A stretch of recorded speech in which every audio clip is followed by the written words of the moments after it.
Hello and welcome to The Drama. I'm Steve Cannane. Coming up, zombie politics. The Labor left calls for gags on MPs to be lifted. Jeff Kennett rejects claims he was soft on wharfies. And Martin Ferguson jeered in Parliament for praising Oprah Winfrey just a little bit too much. Our panel tonight, Stella, editor of The Daily Grind, Gillian Bradford, editor of ABC News Online, and in Melbourne, former Labor advisor and Wangle contributing editor Luke Walladge. A senior ALP senator has warned that Labor MPs are at risk of turning into zombie politicians who don't stand up for what they believe in. Senator Doug Cameron says long-standing restrictions placed on Labor MPs from voting against party decisions should be lifted. He believes such self-censorship has led Labor voters to drift towards the Greens. Well, again, I can only speak for myself. It seems to be like having a political lobotomy. You know, your brain is just ripped apart. You can't think about things. You're not allowed to talk about things. And really, you know, we don't want zombie politicians. We want politicians that can get out there, stand up for the things that they think are important, represent the people that should be represented, be a strong voice for the underprivileged in this country. And that's what we need. Today's Nielsen poll shows Labor's primary vote down to 34% and the Greens up to 14%. The Prime Minister says she's not fazed by poll results. I don't comment on the polls. We obviously, get on with the job of making decisions in the nation's interests on the economy, education, broadband, climate change and obviously today on health. But Green Senator Christine Milne says the major parties are losing popularity because it's not clear what they stand for. Well, the Greens are a very strong progressive force in Australian politics, and the thing that the Greens have going for us is that we are authentic. Our values are there quite clearly to see, and we carry that through into the policy positions we take into the Parliament, through our legislation and the way we vote on a range of issues. The problem for both the major parties at the moment is that they don't really know what they stand for, and so they are mainly driven by focus groups and opinion polls. Luke, this idea that Doug Cameron has flagged today that Labor MPs could vote against party decisions is a pretty radical one. It completely goes against over 100 years of that party's tradition, doesn't it, of caucus solidarity? I think Doug Cameron's rather missed the point. The point is not that Labor politicians should be able to go out there and spout off about whatever policy or against whatever leader they feel like. I mean, I think that would only add to the confusion in terms of what does a particular political party stand for. What Doug Cameron's done, though, is really articulate a case for Labor to have a lot more internal democracy. There seems to be a bit of a culture within Labor that the way to get ahead is never to rock the boat, never to say anything controversial, never to put up your own idea or have an argument on the floor of conference anymore, which is a huge difference to, the 50s, 60s, 70s, 80s, where there was always a blue within the Labor Party about something. And I think consequentially that can produce, it can produce, in not all cases, but it can produce MPs who don't have the necessary skills to think up policy or argue for it. So I think Doug's kind of identified the problem but come up with the wrong solution. What Labor needs is more internal democracy, not more people sort of spitting out of the tent. And Gillian, it's a curious time to raise it when you're in minority government too, isn't it?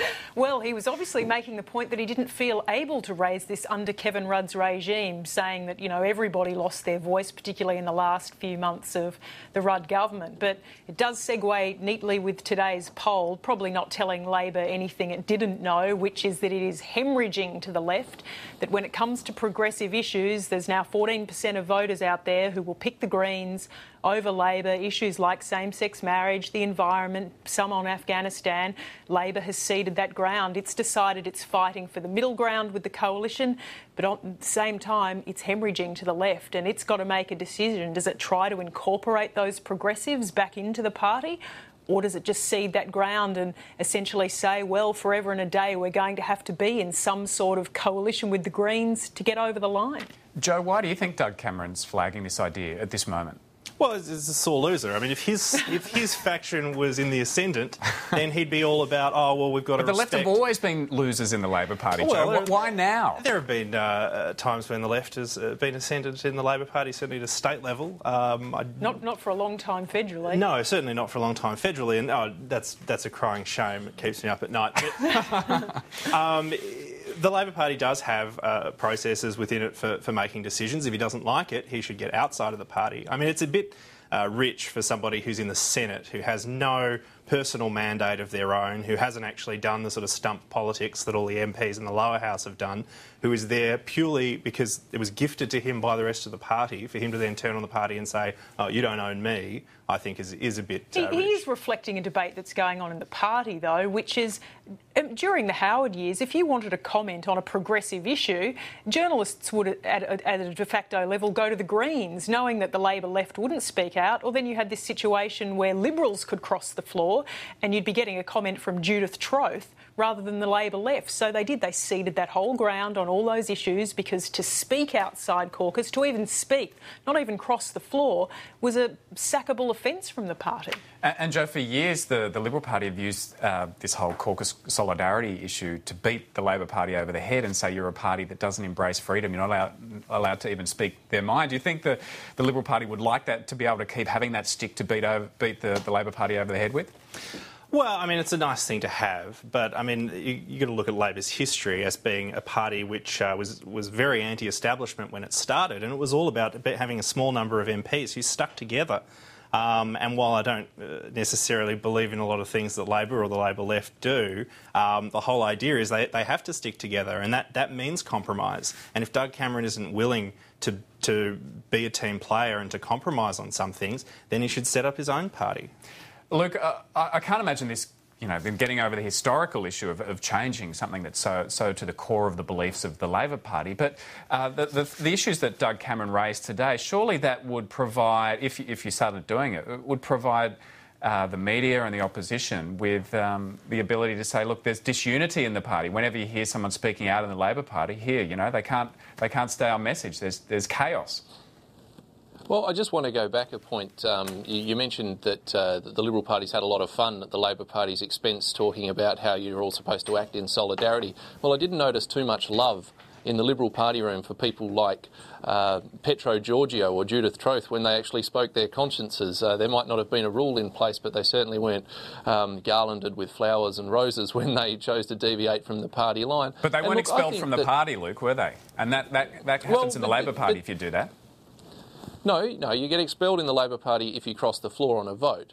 But any party which can have both Julia Erwin and Michael Danby in it is a pretty broad church, and it is a pretty broad range of opinions that are, held within the Labor Party. And just to touch on the point about this being the cause of Labor leaking to the Greens, I don't actually think that's true, because I haven't heard too many Greens members argue amongst themselves in public at all. The real issue for the Labor Party is how are we going to strongly and proudly enunciate our agenda and talk about the things that we want to talk about and be proud of our record in government and be proud of our agenda. The big mistake that Rudd made is he ran away from every single reform and every single policy plank he ever had, rather than being willing to fight for them. And I think people see that and they don't think that that's much in the way of leadership. Luke, in state politics in Victoria, it's a problem too, isn't it? It looks like the Greens could pick up a few inner city seats in the upcoming state election there. Well, it's an interesting point that you raise, because while the Greens are predicted by a lot of people to pick up somewhere between 2 and 4 seats in the lower house, to actually do that, the Greens can only get there with Liberal preferences. The Greens have to do a deal with the Liberal Party to get their preferences, to get them over the line ahead of the Labor Party, which then makes me laugh when I hear someone like Christine Milne talk about how the Greens have these unimpeachable values. To me, trading votes with your ideological opposite just to get yourself elected comes across as a bit of a grubby political backroom deal rather than high and mighty principle. So there's a problem there for the Labor Party as well. Joe, I want to come to you on that. A few people have got to start calling Greens on it. Joe, is there a problem for the Liberal Party, given that the Liberal Party is bashing up Labor for having a coalition with the Greens in federally, to sending preferences to the Greens' way in estate politics? It would be a huge mistake. I mean, the reality is that Greens members, at least with the Greens party we have at the moment, are not going to vote with the coalition, and it's only going to tarnish the Liberal Party's brand. So I think for the Liberals to support the Greens just so they can score a few points off Labor is, I think, against what the Liberal Party actually stands for. Well, there's not quite unity and solidarity across the Liberal Party at the moment either. In his soon-to-be-released memoirs, former Prime Minister John Howard puts the boot into former Victorian Premier Jeff Kennett for for advocating industrial relations reform but going soft on union pickets during the maritime dispute of 1998. But Mr Kennett has struck back with a few criticisms of his own. I think John's just trying to create a bit of controversy to sell his book. I mean, why would you buy it under normal circumstances? It's part of history. It's one man's opinion. He led a government that did no damage to the country during the best economic times we ever had, but unfortunately he will never earn the title of being a reformist government nor a visionary government. He was a government who occupied the government benches, used the good times to do some interesting things, but could have done so much more had they had a vision and had they had the will. Gillian, you worked on the Howard Years, the ABC documentary series. What do you make of Jeff Kennett's analysis of the Howard Years? Jeff Kennett calling John Howard arrogant and accusing him of having a Jesus complex. The words pot, kettle, black sort of come to mind. Look, they go way back, these two. I mean, there was the infamous recorded conversation in the car between Jeff Kennett and Andrew Peacock when the C word was used about John Howard extensively, and Peacock ended up getting the boot when Howard was then opposition leader. Jeff Kennett spoke out against the GST deal that had been done with the Democrats, said it should have been kept in its purest form. So if it was up to Jeff Kennett, there'd be a GST on everything.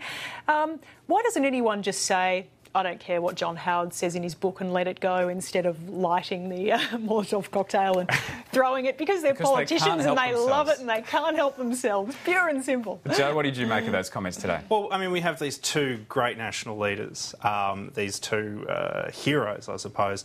One of our greatest prime ministers, the other arguably our greatest premier in Australian history. It's a shame to see them scrapping like this. The reality is they face very different circumstances. Kennett was able to get through a lot of very unpopular reforms because he had a crisis to work with. There was a constituency out there to change Victoria, to save Victoria. When you're governing through the best economic times in Australian history, the constituency for wrenching change isn't there. That Howard managed to get any GST at all up to be able to get the workplace reforms, specifically the waterfront resolution, to get all of that sort of thing done was very difficult, and a lesser leader wouldn't have been able to. So credit where it's due, I think. Luke, what do you make of this spat today between Kennett and Howard? It's handbags at 20 paces, isn't it? I mean, both of these guys are suffering from an acute case of relevance deficiency syndrome. Paul